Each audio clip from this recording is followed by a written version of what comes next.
are not compatible for these types of things.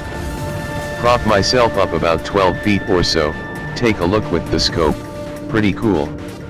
Drop down, Nick's back to looking at the den. We should come back later and see if its owner is home. Technically, even if this owner was home, it wouldn't have been legal to kill it unless this was Monty Python's Death Rabbit, as we didn't have any tags or licenses for coyote or otherwise. Still think it'd be cool to snag a look at something in its home.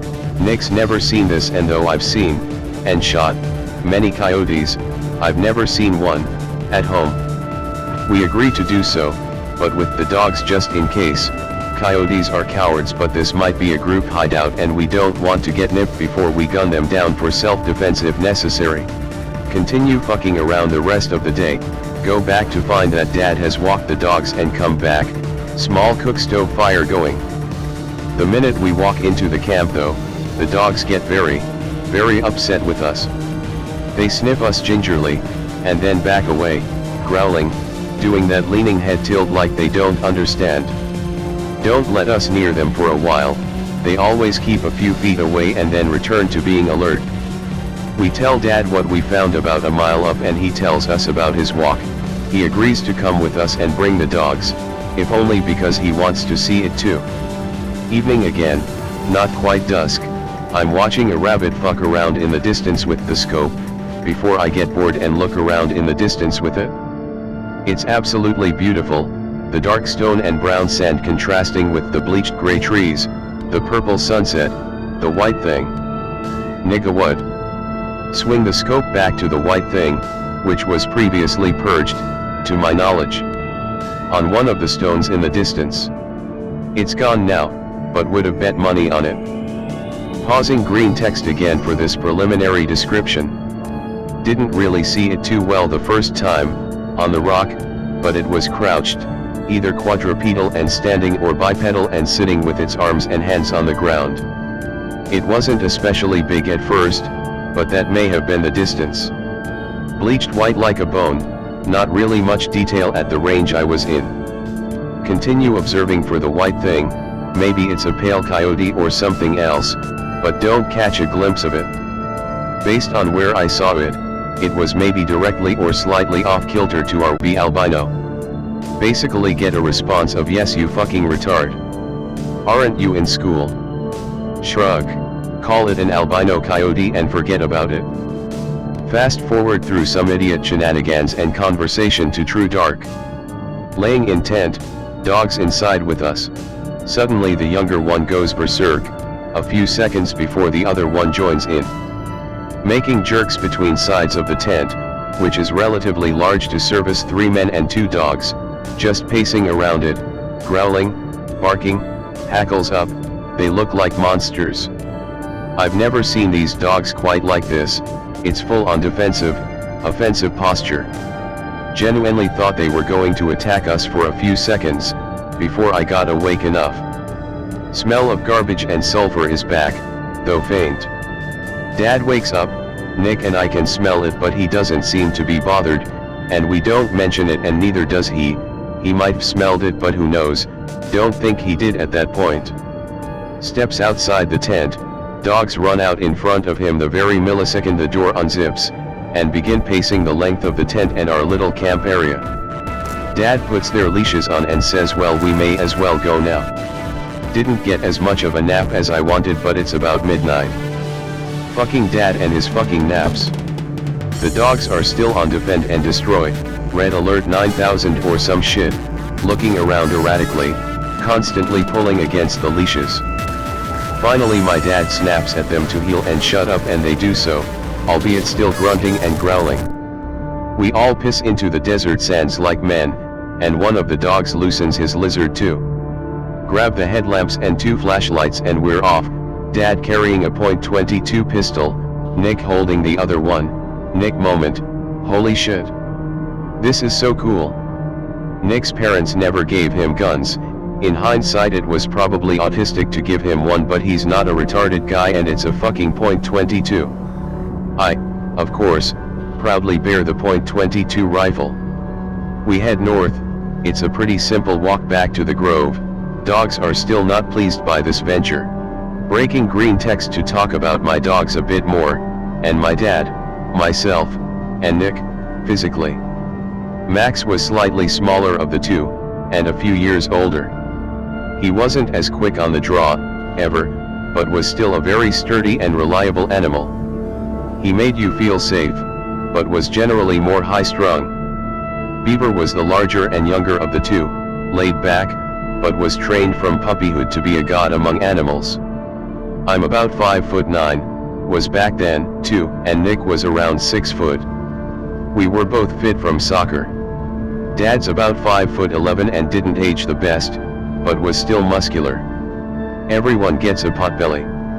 Max seems the most irritated, constantly breaking focus to bark once or twice before hushing on his own, and Beaver is a silent asshole, minding the leash but on tenterhooks of aggravation. We get to the grove and the garbage, burn smell is about 3 times as bad as when we were there the first time. The dogs straight up refuse to go in. Like, they actually refuse, they dig their heels in and Max begins growling and staring, before lurching back and forth as if unsure if he wants to bum rush the grove or stay put. Dad sighs and looks around. We can't leave them on their own because it's the desert in the middle of the night, but Dad doesn't want us out here alone. Oh, we can run in on our own and check, you're only a few 100 feet away anyways. Okay son, don't be long, I'm gonna sit down and look for constellations. Not sure if worst dad or best dad, but he's my dad, so it counts for something. Those few 100 feet become very long when you're behind gnarled wood and rock formations. In a shadowy black world, and you turn around and all you see is a lone light from a headlamp.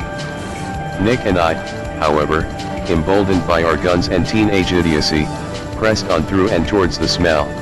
This time we really did make an effort to be quiet, almost crawling in the dark, our lights all off except one flashlight, which he held having only a one-handed gun. Behind the beginnings of the grove, however, that teenage strength began to fail me just a little. The putrid smell, the eerie darkness, and the lack of Dad made me somewhat unnerved. By our low light we estimated we were maybe 20 feet away from the area of the den. We were correct. However, we had to creep around to the front, having approached it from the back. Breaking green text here. As we cleared the backside of the den and were in the front, we heard a crack from nearby, as a very odd white creature fucking sprinted, almost too fast to notice in the low light, about 10 feet in front of us and into the den. If it wasn't for it being so white, the light might not have even caught it, and we might played the crack off as an owl or other bird and been unaware that the den became occupied in front of our eyes. We did, however, both notice, and I kindly thank my dad for always preparing us with flashlights and other gear on journeys. The thing was rather tall, and not especially broad as it was long, but then, at first, we only caught the side view in low light. We froze, and here comes the part that haunted me for 2 years, almost every night, before it passed, and what has recently resurfaced. It all happened very quickly from here, and I'll try to not exaggerate details. Nick and I continued to get close, but this time, both of us had a round chambered and were pointing the guns at the den. We made our way until we were about 5 or 6 feet away from the entrance, and then flipped on our headlights. Don't know why we did that, I think it was our intent to startle it and be able to see it and then run. It was very startled, and let out a very disgusting, screeching growl bark. Like a short boot that most canines do, but very ugly sounding. It was also higher pitched, and sounded like there was spit and snot behind it. It was very apparent to us at that moment that this wasn't a coyote. We bounced back a few feet, and the creature didn't emerge.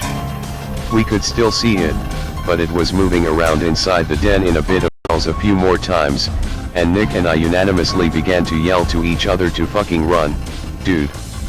That was probably the biggest mistake of the night, but thankfully, neither of us suffered for it. What we should have done was open fire the minute we realized it wasn't a coyote. The second we turned and ran, I could hear sand and bone rattling and being tossed as it ran out after us. Nick squeezed off a few random shots, I think out of fear, and I managed to get up into a tree, about 5 or 6 feet in the air. Nick was right behind me, but instead chose a rock formation, about 10 feet away. He played forward, after all, so his sprints were harder than mine, and I think he just wanted to run at that moment. The white creature pursued Nick, backing off whenever he turned, and then leaping along after he looked away.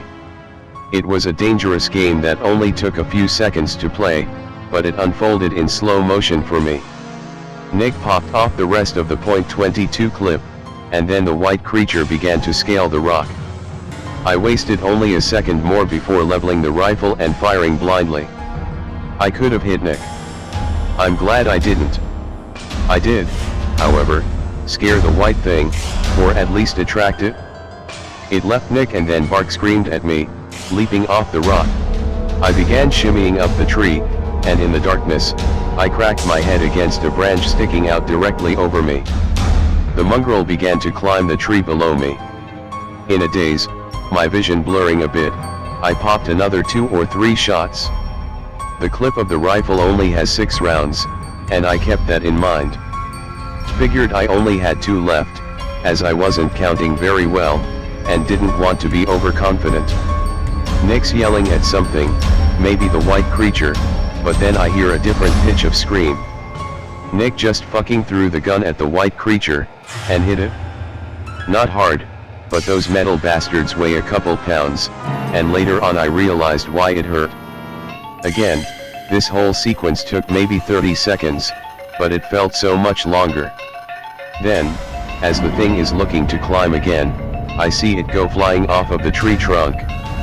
Beaver, Max, and Dad came to the gunshots and yelling, my dad several seconds behind. Beaver has just ripped the mongrel off of the tree by slamming into it and grabbing it.